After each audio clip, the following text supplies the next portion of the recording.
Good afternoon friends. Good afternoon. जैसे कल हमने बीपीएससी प्रिलिमिनरी के सिलेबस को काफी डिटेल में एनालाइज किया, सारी चीजें, बुक लिस्ट कि क्या क्या टॉपिक है, किस टॉपिक के लिए, किस सब्जेक्ट के लिए कौन सा बुक पढ़ना है, कौन सा मैगजीन पढ़ना है, कौन सा न्यूज़पेपर पढ़ना है, ये सारा कुछ हमने डिस्कस कर लिया था। आज हम बीपीएससी मेंस के सिलेबस को डिस्कस करेंगे, ठीक है। तो कल प्री था जो कि क्वालिफाइंग पेपर था, उसका मार्क्स ऐड नहीं होगा फाइनल मेरिट में, लेकिन जो मेंस का मार्क्स होगा, जो मेंस का मार्क्स है वो आपके मेरिट लिस्ट में ऐड होगा और मेंस के मार्क्स के बेसिस पे ही आपका रैंक भी डिसाइड होगा। जब मेंस की बात की जाए तो सबसे पहले मेंस में एक पेपर होता है, यहां भी एक क्वालिफाइंग पेपर होता है, वो होता है जनरल हिंदी, ठीक है। जनरल हिंदी मतलब सामान्य हिंदी। ये जो जनरल हिंदी का पेपर होता है ये 100 मार्क्स का होता है, 3 घंटे का ये पेपर होता है और इसमें आपको सिर्फ 30% मार्क्स लाने होते हैं।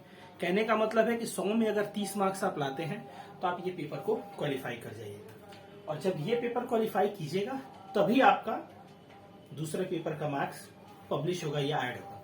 मान लीजिए कि आपने जीएस के दोनों पेपर जो आपका ऑप्शनल का पेपर है उसमें बहुत अच्छा कर दिया और हिंदी के पेपर में फेल हो गए, तो फिर इसका कोई मतलब नहीं है। तो मेंस में सबसे पहला है जनरल हिंदी जो कि 100 मार्क्स का होगा, 3 घंटे का पेपर होगा और इसमें पास करने के लिए आपको कितने नंबर लाने हैं, तो 30 नंबर लाने होते हैं। अब जो जनरल हिंदी का पेपर है, जनरल हिंदी के पेपर में अब हमको ये देखना है कि आखिर जनरल हिंदी के पेपर में कौन कौन से टॉपिक आएंगे, ठीक है। तो जनरल हिंदी के पेपर की अगर बात की जाए तो जो जनरल हिंदी का पेपर 100 मार्क्स का है, अब हम देखेंगे कि उस 100 मार्क्स को बीपीएससी ने कैसे बाइफरकेट किया है, उसका वर्गीकरण उन्होंने कैसे किया है। देखिए, किसी भी सिलेबस को पढ़ने से पहले, किसी भी सब्जेक्ट को पढ़ने से पहले जब हम उसके सिलेबस को देखते हैं तो कोई भी जो ऑर्गेनाइजिंग बॉडी होती है जो एग्जाम को कंडक्ट करती है, बीपीएससी के मामले में जो बिहार पब्लिक सर्विस कमीशन है वो है, तो उन्होंने सिलेबस को काफी डिटेल दिया हुआ होता है। हमारे में प्रॉब्लम ये होता है कि हम सिलेबस को अच्छे से नहीं पढ़ते। अगर हम सिलेबस के एक एक वर्ड को अच्छे से पढ़ के समझ लें तो फिर जब हम सिलेबस समझ जाएंगे तो फिर उसके बाद चीजें समझिए 30 to 40% चीजें आसान हो जाती हैं।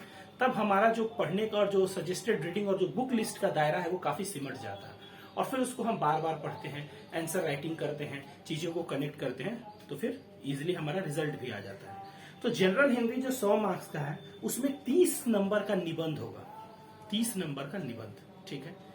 निबंध क्या होता है ये पता है जी।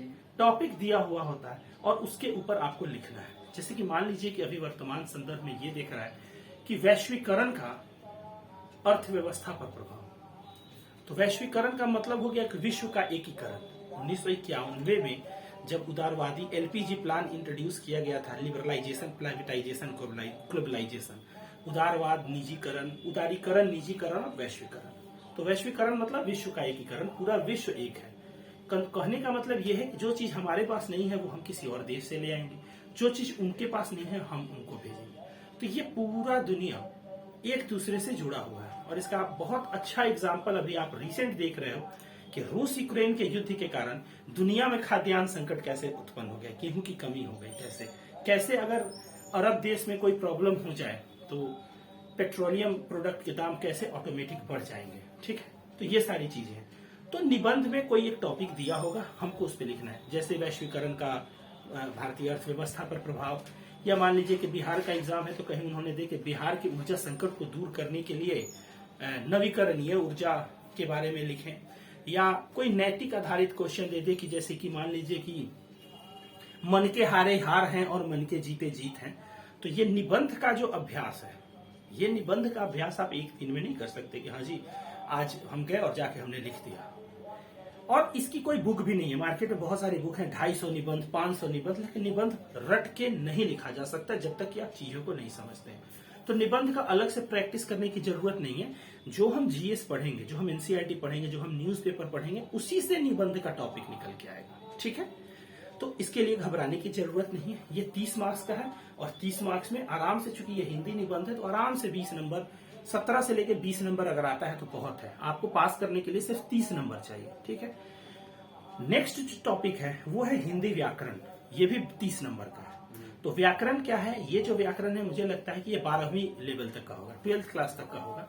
तो 12th क्लास तक की कोई भी जो बुक होती है या कोई भी हिंदी का व्याकरण का किताब जो बाजार में उपलब्ध है, आप उसको लाके पढ़ सकते हैं व्याकरण, और आप उसको लिख सकते हैं। जो तीसरा है वाक्य विन्यास, ठीक है, वाक्य के संरचना का कैसे बनाना है, क्या करना है, उन सारी चीजों के बारे में डिस्कस किया गया है, वो है 25 नंबर का। ठीक है, और लास्ट है संक्षेपण 15 नंबर का।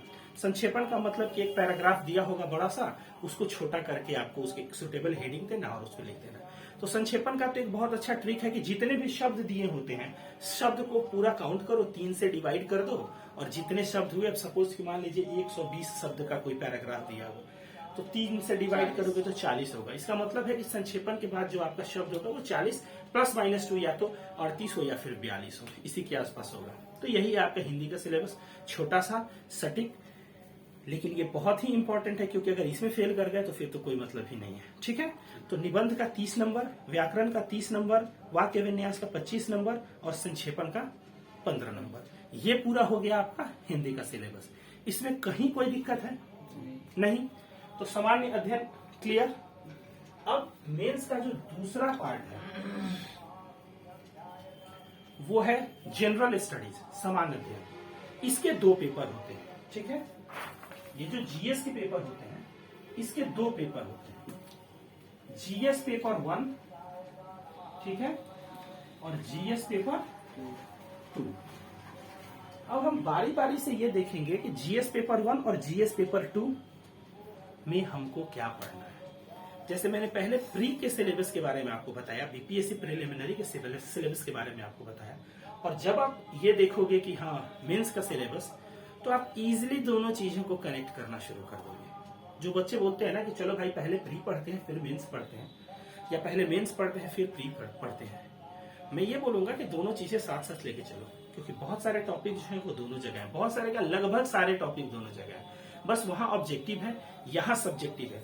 जब चीजों को कॉन्सेप्ट के बेस पे बहुत अच्छे तरीके से कॉन्सेप्चुअल स्टडीज के साथ जब आप पढ़ोगे, कॉन्सेप्ट बना के पढ़ोगे, तो फिर ऑब्जेक्टिव क्वेश्चन जो है बनाने में आपको प्रॉब्लम नहीं होगा। लेकिन अगर आप सिर्फ ऑब्जेक्टिव पढ़ोगे, फैक्ट बेस पे पढ़ोगे, तो फिर आपका मेंस में काफी ज्यादा प्रॉब्लम होगा, क्योंकि जीएस से ही आपका निबंध निकल के आएगा, जीएस से ही आपके जीएस के सारे क्वेश्चंस निकल के आएंगे, और जीएस से ही आप जब आपका ऑप्शनल होगा, चाहे वो समाज शास्त्र, चाहे वो हिस्ट्री हो, चाहे वो राजनीति विज्ञान हो, कुछ भी हो, तो वहां भी आप जो वर्तमान में करंट अफेयर्स हो रहा है उसकी नई नई बातों को अगर आप कोट करते हैं, अगर आप ग्राफ में बनाते हैं, डायग्राम बनाते हैं, तो चीजें टीचर जो चेक करेगा उनको लगेगा कि हाँ इस बच्चे का पेपर औरों से अलग है और आपको नंबर मिलेगा। ठीक है, तो अब हम देखते हैं जनरल स्टडीज के सिलेबस के बारे में।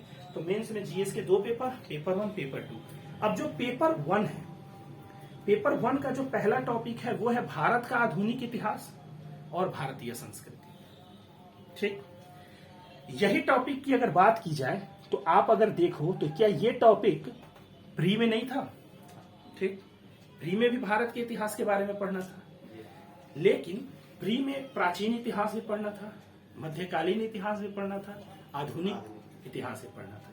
लेकिन यहाँ इस सिलेबस में उन्होंने कहा है कि भारत का आधुनिक इतिहास। ठीक है, मतलब कि प्राचीन और मध्यकालीन पे ज्यादा फोकस नहीं करना है, ज्यादा फोकस नहीं करना है, लेकिन फोकस करना है। क्यों फोकस करना है? क्योंकि जब तक आप प्राचीन और मध्यकालीन भारत को नहीं जानोगे तब तक आप आधुनिक भारत के बारे में नहीं पढ़ सकते। इसीलिए मैंने आपको कल भी बोला था कि अगर आप एनसीईआरटी पढ़ोगे 6th, 7th, 8th और 12th की पार्ट 1, पार्ट 2, पार्ट 3, तो आपका कॉन्सेप्ट बन जाएगा, आपका जो बैकग्राउंड है वो तैयार रहेगा। और उसके बाद जब आप मेंस के लिए पढ़ोगे तो फिर मेंस के लिए आप वो चीजें एनसीईआरटी रिवाइज करोगे, और साथ में जो मैंने आपको बोला था स्पेक्ट्रम की बुक, ये वाली, ये पढ़ोगे, तो आपको आधुनिक भारत का सारा टॉपिक कंप्लीट हो जाएगा। ठीक है, तो आधुनिक भारत के लिए आपका बैकग्राउंड के लिए, कॉन्सेप्ट के लिए एनसीईआरटी मैंने बोला था, और उसके अलावा ये किताब आप जरूर पढ़ो। ये किताब बहुत अच्छी है, एकदम पॉकेट टाइप बुक है ये, पॉकेट बुक, हाथ में लेके घूम लो, कैरी करने में भी आसान है, और ये इतनी अच्छी बुक है कि अगर आप इसको अच्छे से पढ़ लेते हो तो आपका हिस्ट्री का काम न सिर्फ बीपीएससी में, बिहार के अलावा भी अगर आप उत्तर प्रदेश का एग्जाम दे रहे हो, मध्य प्रदेश का एग्जाम दे रहे हो या यूपीएससी का एग्जाम दे रहे हो, वहां भी ये काम आएगा। ठीक है, तो मेंस का ये जो सिलेबस था आधुनिक भारत का इतिहास और संस्कृति, उसमें मैंने आपको ये क्लियर कर दिया, आधुनिक भारत का इतिहास क्लियर। अब दूसरा जो है अच्छा यहां भी देखिएगा, एक है आधुनिक भारत का इतिहास और एक है भारत का आधुनिक इतिहास। ठीक है, कुछ अंतर समझ में आ रहा है? अंतर क्या है ये आप दोनों मुझे बाद में बताएंगे। ठीक है, तो इसका जो दूसरा पार्ट था वो था भारतीय संस्कृति। अब देखिए यहाँ पे बीपीएससी ने कितना कमाल किया है कि एक तरफ लिखा है भारत का आधुनिक इतिहास और दूसरा भारतीय संस्कृति। भारतीय संस्कृति किस काल की ये कहीं नहीं लिखा है, तो यहाँ आपको प्राचीन भारत भी आएगा, यहाँ आपको मध्यकालीन भारत भी आएगा और यहाँ आपको आधुनिक भारत भी आएगा। लेकिन प्राचीन भारत, मध्यकालीन भारत और आधुनिक भारत की सिर्फ संस्कृति से रिलेटेड चीजें होंगी। ठीक है, संस्कृति में जैसे भाषा हो गया, साहित्य हो गया, पुरातत्व विज्ञान हो गया, जो बिल्डिंग्स बनते हैं वो हो गया, सिक्कों का अध्ययन हो गया, मूर्ति कला हो गया, नाट्य कला हो गया, चित्रकला हो गया, ये सारी चीजें, नृत्य कला हो गया। अब नृत्य में शास्त्रीय संगीत हो गया, आपको शास्त्रीय नृत्य हो गया, संस्कृत में भी संगीत में भी शास्त्रीय संगीत हो गया, ये सारी चीजें हैं। ठीक है, तो भारतीय संस्कृति, तो जो पहला हमारा टॉपिक है वो दो पार्ट में है। एक है भारत का आधुनिक इतिहास, जिसके लिए मैंने आपको ये बुक बता दिया, और दूसरा है भारतीय संस्कृति। अब है कि भारतीय संस्कृति के लिए कौन से बुक को पढ़ोगे, ये बहुत इंपॉर्टेंट पार्ट है। जब आप स्पेक्ट्रम पढ़ोगे तो कुछ कुछ चीजें यहां से निकल के आएंगी, लेकिन ये कल्चर पोर्शन के लिए सफिशियंट नहीं है। कल्चर पोर्शन के लिए बहुत सारी चीजें मार्केट में, बहुत सारी चीजें भरी पड़ी है, मटेरियल की कोई कमी नहीं है, लेकिन आपको उनमें से कुछ चुनना है। तो मैं चाहता हूं कि चूंकि ये मेंस के सिलेबस में एक टॉपिक है और इम्पोर्टेंट टॉपिक है, इसके लिए मैं ये चाहता हूं कि आप इसके लिए भी एक अच्छे से बुक पढ़ो। तो बुक के लिए मैं दो बुक आपको सजेस्ट करूंगा, उसमें से आप दोनों में से जो चाहे पढ़ सकते हो। एक तो NIOS की जो बुक होती है, national institute of open schooling, उसकी इंडियन कल्चर एंड हेरिटेज की एक बुक आती है, या तो आप वो लेके पढ़ लो, और नहीं तो दूसरा भारतीय संस्कृति और इंडियन कल्चर एंड हेरिटेज की एक बुक आती है नितिन सिंघानिया की, आप वो लेके पढ़ लो कि भारतीय संस्कृति एवं विरासत by Nitin Singhania. Nitin Singhania UPSC qualified है, उन्होंने काफी अच्छे से उसको लिखा है। मोटी बुक है वो, लेकिन बहुत अच्छे से समझाया है और उसमें सारी चीजें नहीं पढ़नी है, कुछ को जो रिलेवेंट पोर्शन है वो पढ़नी है। तो मैं ये आपको सजेस्ट करूंगा कि आप ये या तो NIOS ले लो या फिर नितिन सिंघानिया ले लो। ठीक है, चूंकि ये मेंस है, ये ध्यान रखिएगा, ये मेंस है, इसके एक एक मार्क्स काउंट होंगे और इसी के बेस पे आपका रैंक डिसाइड होगा। ऐसा मत हो जाए कि कहीं 1-2 नंबर से छूट जाए तो बड़ा दुख होता है, या फिर 1-2 नंबर से जो आपको सर्विस चाहिए, जो मनचाहा सर्विस है, वो छूट जाए तो बड़ा दुख होता है। तो क्यों नहीं, जैसे मैंने इंट्रोडक्शन जो सबसे पहला क्लास लिया था हाउ टू रीड न्यूज़पेपर, उसमें भी आपको बोला था कि न्यू को मजबूत कर लो। तो न्यू को मजबूत करने के लिए मेहनत करना होता है। तो आप इस टॉपिक के लिए, जो कि GS पेपर 1 का जो फर्स्ट टॉपिक है, उसका पहला पार्ट है भारत का आधुनिक इतिहास, उसके लिए आप स्पेक्ट्रम लो, और जो दूसरा टॉपिक है भारतीय संस्कृति, उसके लिए आप नितिन सिंघानिया लो। भारतीय संस्कृति के बहुत सारी चीजें, लगभग 10 से 20% चीजें आपकी NCERT से कवर हो जाएंगी, क्योंकि जो नई वाली NCERT है वो काफी डायनेमिक है और उसमें कल्चर से रिलेटेड भी बहुत सारी चीजें दी गई हैं। लेकिन NCERT के साथ मैं सजेस्ट करूंगा नितिन सिंघानिया की आप बुक, एकदम मस्ट है कि आप लोग। तो ये टॉपिक क्लियर हुआ, भारत का आधुनिक इतिहास और भारतीय संस्कृति। सिद्धार्थ आपका, नीतीश, तो इसके लिए कौन सा बुक लेना है ये क्लियर हो गया, यहाँ कहीं कोई डाउट नहीं। अब सेकंड पे आते हैं, दूसरा टॉपिक है, ये अभी मैं सिर्फ GS पेपर 1 की बात कर रहा हूँ। ठीक है, GS पेपर 1 का जो फर्स्ट है वो हो गया हिस्ट्री प्लस कल्चर, और सेकंड हो गया करंट। ठीक है, ये काफी नीचे हो गया, अभी मैं ऊपर कर देता हूं। तो सेकंड टॉपिक है राष्ट्रीय तथा अंतर्राष्ट्रीय महत्व का वर्तमान घटना चक्र। ये क्या है, हमारा जो GS का प्री सिलेबस था उसमें क्या था, उसमें था कि राष्ट्रीय एवं अंतर्राष्ट्रीय समसामयिक मुद्दे, और इसमें क्या है, राष्ट्रीय तथा अंतर्राष्ट्रीय महत्व का वर्तमान घटना चक्र, मतलब कि करंट अफेयर्स, नेशनल करंट और इंटरनेशनल करंट। इसके लिए मैंने कल भी बोला था कि सबसे इंपॉर्टेंट क्या है, न्यूज़पेपर को अच्छे से पढ़ो, अच्छे से समझो, उससे नोट्स बनाओ, न्यूज़पेपर से ही दोस्ती कर लो, क्योंकि न्यूज़पेपर एक ऐसा चीज है जो कि आपके सिलेबस के पोर्शन को तो कंप्लीट करता ही है, साथ में आपको कॉन्फिडेंस देता है। अगर किसी चीज के बारे में आपको जानकारी है और आप जाके कहीं किसी के साथ डिस्कस करते हो, हेल्दी डिस्कशन, अब फालतू डिस्कशन में उलझने की जरूरत है ही नहीं कि भगवान है या नहीं है। अरे जिसको मानना है माने, जिसको नहीं मानना है नहीं माने, ठीक है। तो इन सब चीजों के, इन सब बातों के डिस्कशन में उलझने की जरूरत नहीं है। हाँ, हेल्थी डिस्कशन जहाँ पढ़ाई से रिलेटेड डिस्कशन हो रहा है, जब वहां जाके आप बोलोगे ना, तो आप, और जब अच्छा बोलोगे तो जब सामने वाले आपकी तारीफ करेंगे तो आपका खुद कॉन्फिडेंस लेवल बढ़ेगा, ठीक है।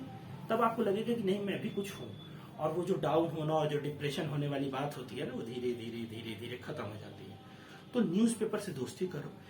सुबह शुरू में न्यूज़पेपर पढ़ने में आप लोगों को ज्यादा टाइम लगता है? लेकिन जब आप समझ जाओगे तो धीरे धीरे धीरे धीरे 1 घंटा, सवा घंटा, 1 घंटा, सवा घंटा में क्लियर हो जाएगा। और इस टॉपिक के लिए न्यूज़पेपर के साथ मैंने कल एक वेबसाइट के बारे में भी आपको बताया था। वो वेबसाइट क्या था? वेबसाइट बताइए क्या था? भूल गए? वो वेबसाइट था BBC हिंदी। BBC, क्योंकि आप हिंदी मीडियम के स्टूडेंट हैं तो हिंदी में ही आपको एग्जाम देना है। मैंने आपको ये भी बोला है कि हिंदी के साथ आपको इंग्लिश वर्ड पे भी ध्यान देना है, ताकि जब आप एग्जाम देने जाओ उस समय तक आपका जो अप्रोच हो वो हिंदी इंग्लिश दोनों हो जाए। लेकिन चूंकि आप अपने आप को हिंदी में अच्छे तरीके से एक्सप्रेस कर सकते हो तो आप हिंदी में एग्जाम दो, ठीक है। तो न्यूज़पेपर के साथ ये BBC हिंदी जो है, इसको आपको देखना है डेली। यहां से एक टॉपिक जो होता है वो मेंस का एक क्वेश्चन हो जाता है। तो इसमें इतने अच्छे तरीके से डिटेल बैकग्राउंड के साथ वो समझाते हैं कि आप उसी को अगर उठा के अपने लैंग्वेज में लिख दोगे तो आपका मेंस का एक टॉपिक हो जाएगा, ठीक है। तो जो दूसरा टॉपिक है, राष्ट्रीय तथा अंतर्राष्ट्रीय महत्व का वर्तमान घटना चक्र, ठीक है, उसके लिए न्यूज़पेपर और BBC हिंदी। अब इसका तीसरा आया सांख्यिकीय विश्लेषण, आरेखन और चित्रण। ये बहुत इंपॉर्टेंट है। 2 क्वेश्चन आते हैं और इसमें फुल मार्क्स होते हैं, ठीक है। इसके लिए आप लोगों को, जो जिनका मैथमेटिक्स बैकग्राउंड है या जिन्होंने 12th तक मैथ्स पढ़ा है, उनके लिए ये बहुत अच्छा होता है, कहीं कोई दिक्कत नहीं होती है। लेकिन जिन्होंने मैथ्स थोड़ा छोड़ दिया है या मैथ्स में जो वीक है, उनके लिए बहुत ज्यादा भारी लगता है। लेकिन ये भारी नहीं है, ये भी इजी है, बशर्ते कि आपको पढ़ने आना चाहिए, समझना है। ये भी धीरे धीरे धीरे धीरे हो जाएगा। इसके लिए भी मैं एक बुक बताऊंगा और बुक के साथ रेगुलर बेसिस पे मैं इसकी प्रैक्टिस करवाऊंगा, ताकि डेली प्रैक्टिस करवाऊंगा, ताकि जब 1 या 1.5 साल के बाद जब भी आप एग्जाम देने जाओ तो ये आपका इतने अच्छे से प्रिपेयर हो जाना चाहिए। इसमें चूंकि ये मैथ्स है और ये करोगे तो ये फुल मार्क्स आता है। और फुल मार्क्स का मतलब है कि सोच लीजिए, यहाँ रैंक 1 से 2 नंबर से डिसाइड होता है। तो अगर आप यहाँ लीड ले लोगे तो फिर आगे के, भगवान न करे कि आगे किसी टॉपिक में अगर थोड़ा सा प्रॉब्लम होता है तो वो मैनेज हो जाएगा। और अगर वो प्रॉब्लम नहीं होता है तो आपका मार्क्स इतना अच्छा हो जाएगा कि आप टॉप में आ जाओगे, ठीक है। तो ये GS पेपर 1 के 3 टॉपिक को हमने डिस्कस किया, ठीक है। हिस्ट्री, भारतीय इतिहास, भारत का आधुनिक इतिहास और संस्कृति, फिर राष्ट्रीय तथा अंतर्राष्ट्रीय महत्व का वर्तमान घटना चक्र, और सांख्यिकीय विश्लेषण, आरेखन और चित्रण। ये हमारा GS पेपर 1 था, जो कि 300 नंबर के पूछे जाएंगे, 3 घंटे का पेपर होगा। इसमें कहीं कोई डाउट? इस टॉपिक के लिए, इस मतलब GS पेपर 1 के लिए आपको पहला जो टॉपिक है उसके लिए 2 बुक लेना है, एक स्पेक्ट्रम और एक नितिन सिंघानिया की संस्कृति की बुक। जो दूसरा टॉपिक है उसके लिए कुछ लेने की जरूरत नहीं है, न्यूज़पेपर पढ़िए, BBC हिंदी पढ़िए, और बाकी जो मटेरियल है वो मैं खुद प्रोवाइड कराऊंगा। जो तीसरा टॉपिक है सांख्यिकीय विश्लेषण, आरेखन एवं चित्रण, इसके लिए मैं आप लोगों की शुरुआत NCERT क्लास 11th के बुक से करूंगा। उसमें चूंकि मैं पहले सारे छोटे छोटे टर्म को समझाऊंगा, और जब टर्म आप समझ जाएंगे 1 महीने में, तो उसके बाद उसी टर्म के बेस पे आप इसको सॉल्व करना जब शुरू करेंगे तो इतना इजी लगने लगेगा आपके लिए कि आप एग्जाम में इजीली क्रैक कर दोगे इसको, ठीक है। कहीं कोई दिक्कत? अब हम आते हैं GS पेपर 2 पे। जब GS पेपर 2 की अगर हम बात करते हैं तो GS पेपर 2 में क्या क्या है, कोई आइडिया है आप लोगों को? अरे प्री के सिलेबस में सब आप लोगों ने पढ़ा है कि हिस्ट्री पढ़ना है, ज्योग्राफी पढ़ना है, इकोनॉमी पढ़ना है। तो पेपर 1 में हमने हिस्ट्री भी डिस्कस कर लिया, करंट अफेयर्स भी कर लिया और सांख्यिकी भी कर लिया। तो जो बचा है वही तो भाई जीएस पेपर 2 में होगा। थोड़ा तो कॉमन सेंस अप्लाई करो, है कि नहीं। 2 ही टॉपिक है, मतलब 2 जीएस के पेपर है, ठीक। एक पेपर में हमने 3 और 4 टॉपिक कर लिए, तो बाकी जो बचा वो तो दूसरे में है ना। सिंपल सा बोल लो कि ये बचा हुआ है, ठीक है। इसको कहते हैं कि आप क्लास में प्रेजेंट हो, लेकिन हो नहीं, ध्यान कहीं और है। जब आप रोड पे जाते हो तो आप देखते हो कि सामने से एक गाड़ी आ रही है, लेकिन आपका ध्यान कहीं और होता है, जिसके चलते एक्सीडेंट होता है। उसको एक टर्म उसके लिए यूज किया गया है कि लुक्ड बट फेल टू सी। हमने उसे देखा, लेकिन उसे ध्यान से देखने में हम असफल हो गए, जिससे एक्सीडेंट हो गया। तो लुक और सी में अंतर होता है।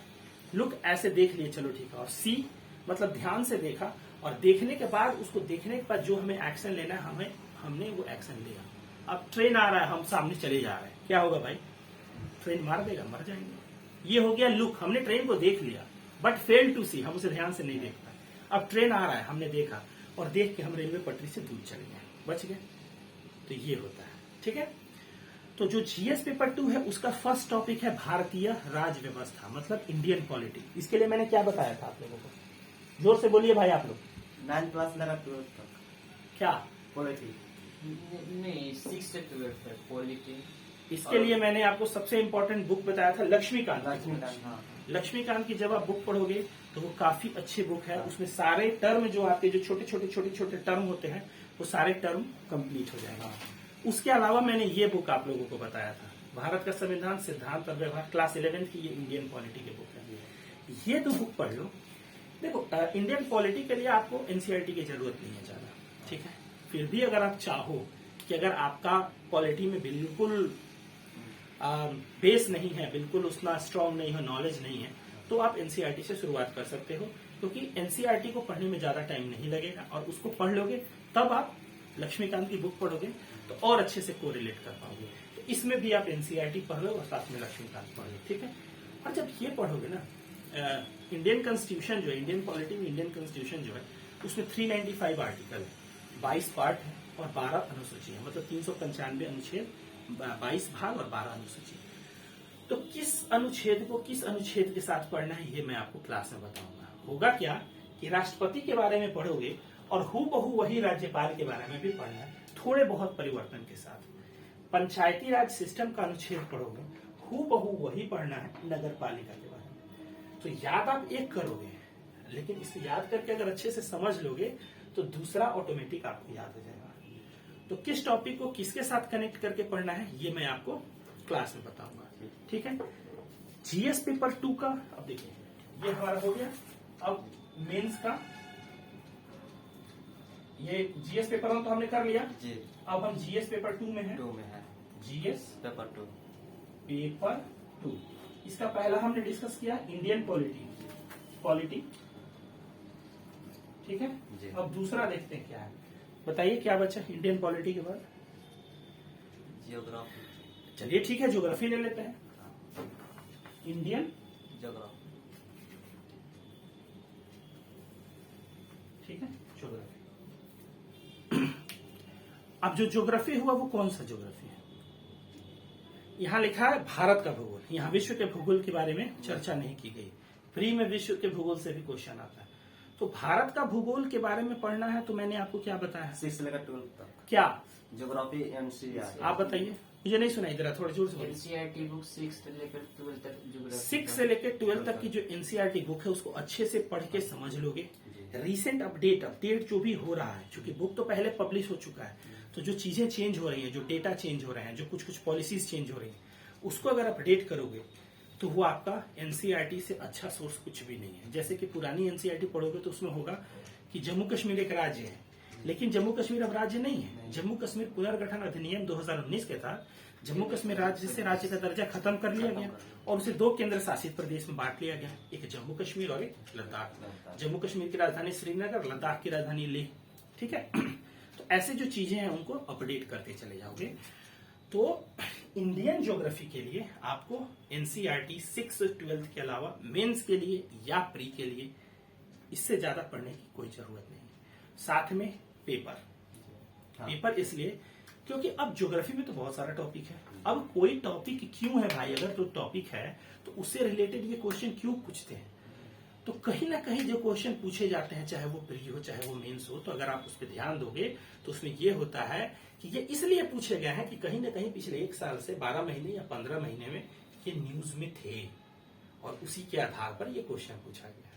ठीक है, अब जैसे कि मान लीजिए कि अभी केदारनाथ यात्रा में जो अभी त्रासदी हुई है, बस का एक्सीडेंट हो गया, लोग मर गए, तो अब केदारनाथ के बारे में पूछ लेगा। ठीक है, केदारनाथ, बद्रीनाथ, यमुनोत्री, गंगोत्री या हिमालय के किसी रेंज के बारे में पूछ लेगा, या आपदा के बारे में पूछ लेगा कि इस तरह के आपदा से निपटने के क्या उपाय होते हैं। तो ये सारी चीजें, तो ये भारत का भूगोल 6 से 12th क्लास आपको अच्छे से पढ़ना है। इसमें आपको एक चीज और याद रखना है कि 12th क्लास की जो बायोलॉजी की बुक होती है, क्लास 12th की जो बायोलॉजी की बुक होती है, उसके लास्ट 4 चैप्टर को आपको अच्छे से पढ़ना है। ये देखिए, ये क्लास 12th की बायोलॉजी की बुक है। ठीक है, और इसका लास्ट 4 चैप्टर मैं इसलिए बोल रहा हूं क्योंकि वो पर्यावरण से संबंधित है, इन्वायरमेंट। ये देखिए, इकाई 10 पारिस्थितिकी। इसका पहला टॉपिक है जीव और समष्टि, दूसरा टॉपिक है पारितंत्र, तीसरा टॉपिक है जीव विविधता एवं संरक्षण, और चौथा टॉपिक है पर्यावरण के मुद्दे।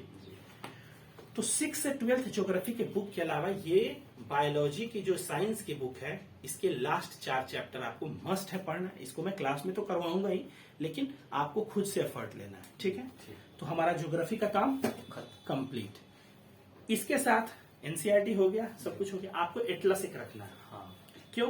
क्योंकि जब भी ज्योग्राफी पढ़ो तो मैप में उस चीज को लोकेट करो कि वो जगह कहाँ है।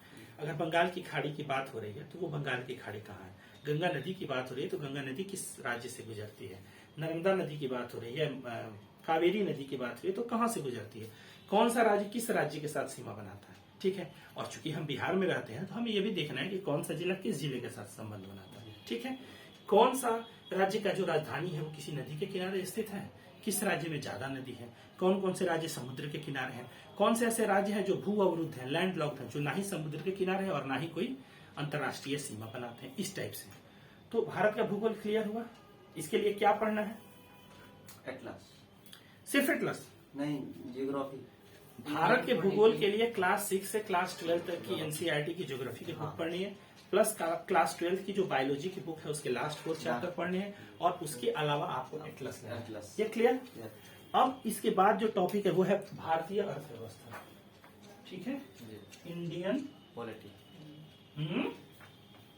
सिद्धार्थ, अर्थव्यवस्था को इंग्लिश में क्या बोलते हैं? वो मेरे भाई, इंडियन इकोनॉमी। हाँ, पॉलिटी तो राज्य व्यवस्था होती है। हाँ, इसलिए मैं बोलता हूँ इंग्लिश के साथ हिंदी के साथ इंग्लिश भी करो। हाँ। इंडियन इकोनॉमी के लिए मैंने क्या बोला था आपको? क्या कुछ प्रॉब्लम है क्या आपको? इंडियन इकोनॉमी के लिए क्या बोला? 9th क्लास से लेके 12th क्लास तक की एनसीईआरटी। हाँ। उससे क्या है कि आपका इकोनॉमिक्स का, इकोनॉमिक्स नहीं, इंडियन इकोनॉमी, इकोनॉमिक्स तो बहुत वास्ट हो गया, उसका वाइड रेंज हो जाता है। इंडियन इकोनॉमी के जो टर्म है उनको आप इजिली समझ जाओगे। ठीक है, जब वो टर्म समझ जाओगे तब बारी आती है न्यूज़पेपर की। इकोनॉमी का मेंस का जो क्वेश्चन होता है वो ऑलमोस्ट क्या मुझे लगता है 100% करंट बेस होता है। बजट और इकोनॉमिक सर्वे नाम की कोई 2 चीजें होती हैं, मैंने बताया था कल। क्या है बजट और याद है आपको? ठीक है, बजट और इकोनॉमिक सर्वे भारत सरकार का भी होता है और बजट और इकोनॉमिक सर्वे केंद्र सरकार का भी होता है। ठीक है, तो भारत सरकार का जो बजट और इकोनॉमिक सर्वे होता है वो सबसे पहले आता है और उसके बाद राज्य सरकार का आता है। ठीक है, भारत सरकार और केंद्र सरकार एक साथ बोल दिया, ये दोनों एक ही हैं।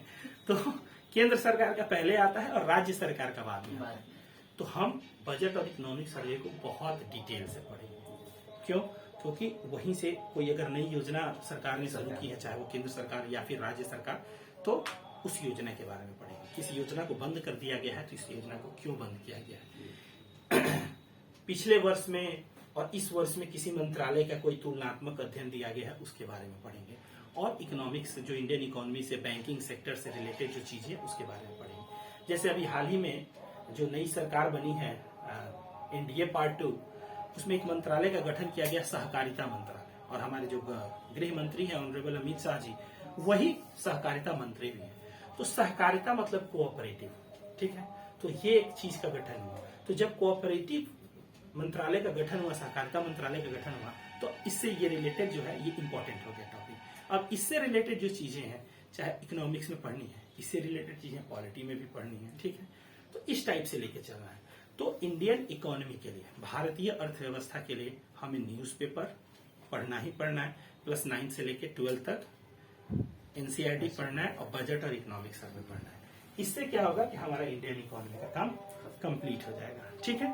जो थर्ड टॉपिक है वो है भारत के विकास में विज्ञान और प्रौद्योगिकी की भूमिका और प्रभाव।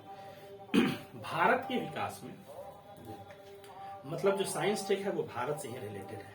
अगर किसी दूसरे देश में किसी साइंस और टेक्नोलॉजी की चीजें इजाद की जाती हैं, तो अगर उसका भारत के विकास में योगदान है तो ही हम पढ़ेंगे। तो भारत के विकास में किस चीज की, तो विज्ञान और प्रौद्योगिकी की भूमिका और प्रभाव। भारत के विकास में विज्ञान और प्रौद्योगिकी भी, उसका क्या भूमिका है वो भी इंपॉर्टेंट है, और उसका क्या प्रभाव पड़ेगा वो भी इंपॉर्टेंट है। अब जैसे कि एग्जांपल लीजिए, पिछले 2 साल से 2020 से जो कोविड-19 महामारी और ये पूरा कंप्लीट लॉकडाउन हुआ, कितना खतरनाक और डरावना माहौल था। हम सब अभी जिंदा हैं, हमारी यही उपलब्धि है कि हम बच गए उस बीमारी से, ठीक। ये बीमारी जो है वो विज्ञान का ही देन है, चाइना के किसी लैब से ये निकला, और ये जो बीमारी है विज्ञान के विकास के कारण ही एक देश से दूसरे देश में आया और फैल गया, लोग मरने लगे। लेकिन इस बीमारी से बचाव के लिए भी जो स्वास्थ्य चिकित्सा विज्ञान है वो सबसे आगे आया, और जो हेल्थ इंफ्रास्ट्रक्चर, जो स्वास्थ्य चिकित्सा की जो अवसंरचना है, चाहे वो हॉस्पिटल हो, ऑक्सीजन हो, वेंटिलेटर हो, उनके विकास के कारण ही बहुत सारे लोग बच गए। और थोड़े टाइम के बाद जो कोविड वैक्सीन है वो भी बना ली गई। भारत के 2 कोविड वैक्सीन, एक कोविशील्ड और एक कोवैक्सीन सबसे पहले आए और लोगों को टीका दिया गया। इसका नतीजा ये निकला कि जब कोरोना की तीसरी लहर आई थी 2022 के जनवरी महीने में, तो लोगों की मृत्यु लगभग 9 के बराबर हुई थी।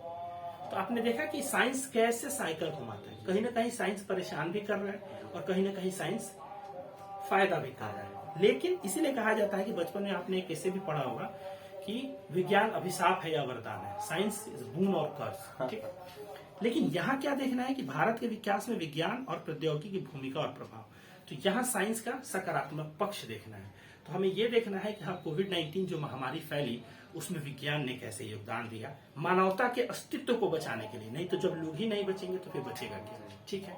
प्लस इसरो जो भारत की स्पेस एजेंसी है, अगर वो एक उपग्रह ऊपर छोड़ती है, ठीक है, तो उस उपग्रह से भारत पर क्या असर पड़ेगा। अगर वो मौसम संबंधी उपग्रह है तो वो हो सकता है कि तब मौसम की सटीक जानकारी देने लगे। आजकल आप देखिएगा सबके मोबाइल पर मैसेज आता है कि हाँ भाई, इस राज्य में येलो अलर्ट जारी किया गया है, इस राज्य में ऑरेंज अलर्ट जारी किया गया, इस राज्य में ग्रीन अलर्ट का मतलब कोई अलर्ट नहीं होता है, इस राज्य में रेड अलर्ट जारी किया गया। ये आखिर मौसम विभाग को ये सारी जानकारियां मिलती कैसे है? ये वही जो सैटेलाइट ऊपर गए हैं मौसम विभाग से संबंधित, मौसम से संबंधित, वो उपग्रह से लिए हुए फोटो को यहाँ भेजते हैं। यहाँ के वैज्ञानिक उस फोटो को एनालाइज करते हैं और तब बताते हैं कि किस क्षेत्र में कौन सी प्रॉब्लम होने वाली है, ठीक है। अब मान लीजिए कि डीआरडीओ ने अग्नि 5 मिसाइल बनाया। अग्नि 5 मिसाइल भारत का कहा जाता है कि एंटी बैलिस्टिक मिसाइल है, दूसरे देश कहते हैं कि लॉन्ग रेंज बैलिस्टिक मिसाइल है। इसकी क्षमता है 5000 किलोमीटर।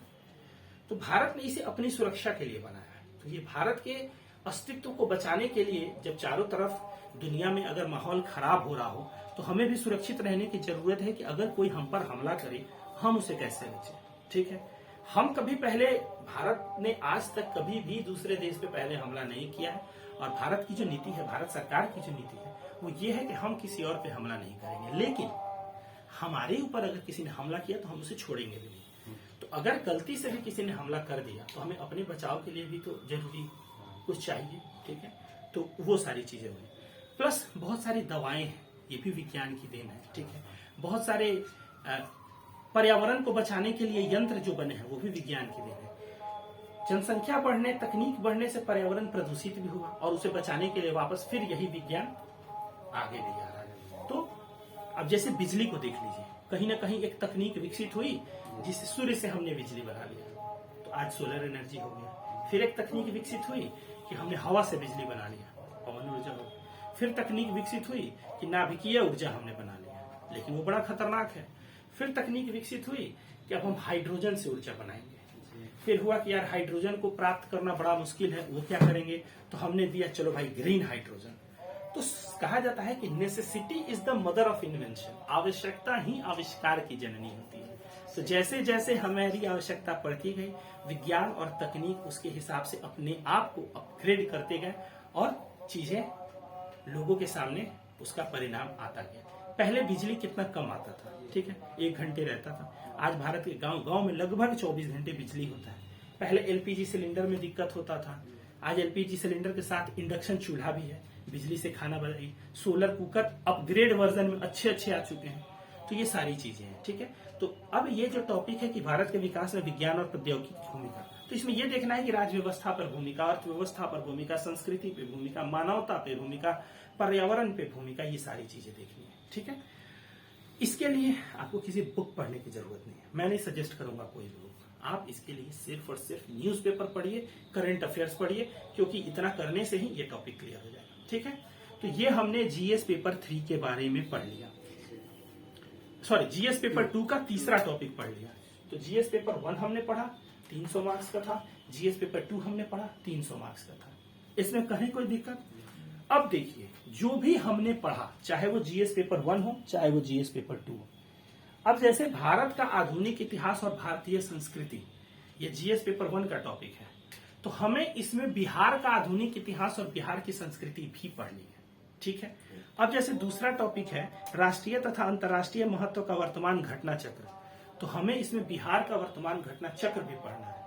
जैसे कि मान लीजिए कि जीएस पेपर 2 का पहला टॉपिक है भारतीय राज्य व्यवस्था, तो हमें बिहार के राज्य व्यवस्था को भी पढ़ना है। भारतीय अर्थव्यवस्था, तो हमें बिहार के अर्थव्यवस्था को पढ़ना है। भारतीय भूगोल, तो हमें बिहार के भूगोल को पढ़ना है। भारत के विकास में विज्ञान और प्रौद्योगिकी की भूमिका और प्रभाव, तो बिहार के विकास में भी विज्ञान और प्रौद्योगिकी की भूमिका और प्रभाव। तो जो चीज हमने भारत के बारे में पढ़ा है, नींद आ रही है क्या आपको, उसको हमें बिहार के बारे में भी पढ़ना है। उसके लिए जो है बहुत सारी चीजें तो आपको करंट बेस पे निकल के आएंगी, लेकिन उसके लिए अगर आप कोई बुक लेना है तो आप एक बुक ले सकते हैं।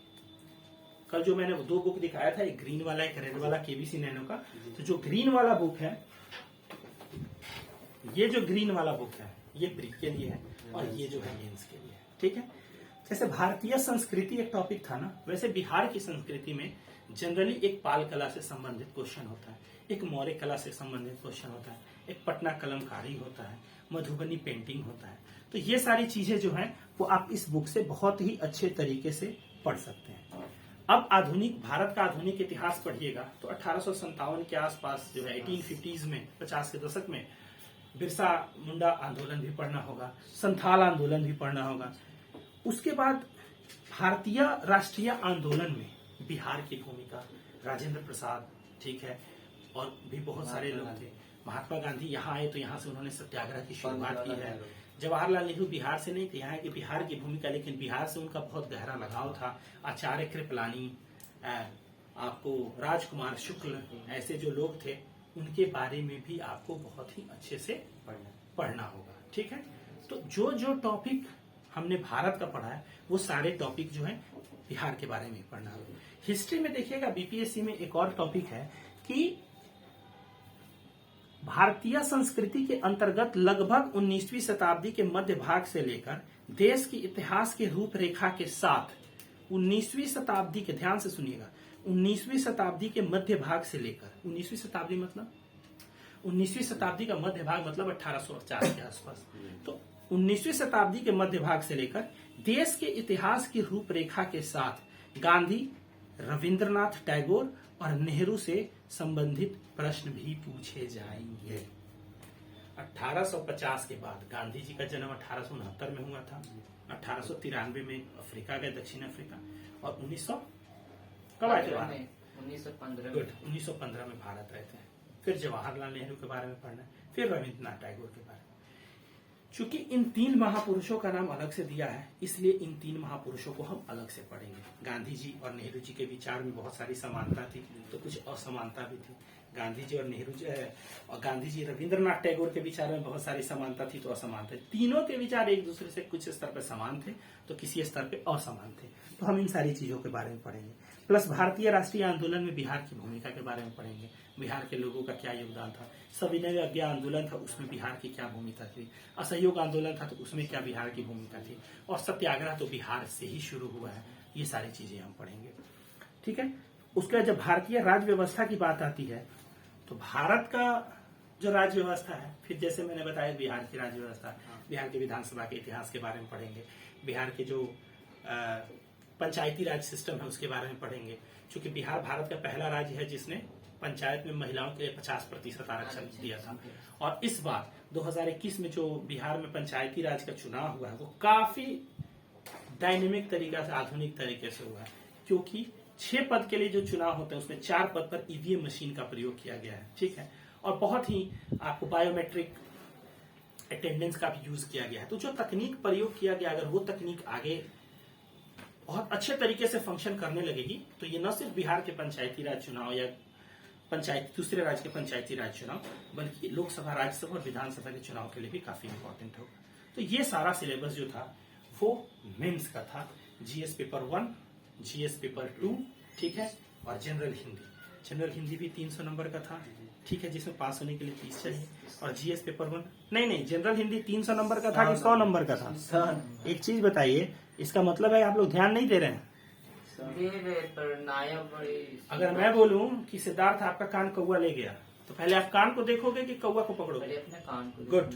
तो अगर मैंने बोला कि 300 मार्क्स का है तो हो सकता है कि मैंने गलती से वो बोल दिया, तो आप लोग तुरंत उसे करेक्ट करोगे कि नहीं 300 नहीं 100 मार्क्स, ठीक है। वो 100 मार्क्स का था और वो भी मैंने भी बताया था कि कैसे बर्फिकेट करना है, कि 30 नंबर का निबंध था, 30 नंबर का व्याकरण था, आपको 25 नंबर का वाक्य विन्यास और 15 नंबर का संक्षेपण था। तो 100 मार्क्स का था, 30 पे पास करना है। जीएस पेपर 1 300 मार्क्स का था, जितना ज्यादा लाना है लाओ भाई। जीएस पेपर 2 300 मार्क्स का, जितना ज्यादा लाना है लाओ भाई। हो गया। अब आप ये बताओ कि मेंस में इसके अलावा भी कुछ बचा? नहीं। खत्म, बस हो गया। ऑप्शनल, हाँ। देखिए बीपीएससी का जो ऑप्शनल सब्जेक्ट चाहे आप जो लें, बहुत सारे सब्जेक्ट का लिस्ट होता है, उसमें से आप ले सकते हैं, वो आपके इसके ऊपर निर्भर करता है कि आप कौन सा सब्जेक्ट लेना चाहते हैं। लेकिन इतना ध्यान रखिएगा कि जो भी सब्जेक्ट लेंगे टोटल मुझे लगता है कि 20 सब्जेक्ट के आसपास होगा, 20-22 सब्जेक्ट होगा, मतलब 15 से तो ऊपर ही होगा। अब आपका हिस्ट्री लेना है, पॉलिटिकल साइंस लेना है, या सोशियोलॉजी लेना है, फिजिक्स लेना है, केमिस्ट्री लेना है, कोई बाउंडेशन नहीं, जो लेना है। लेकिन जो भी लेना ध्यान से लेना, क्योंकि ये भी 300 नंबर का होता है, एक ही पेपर होता है 300 नंबर का।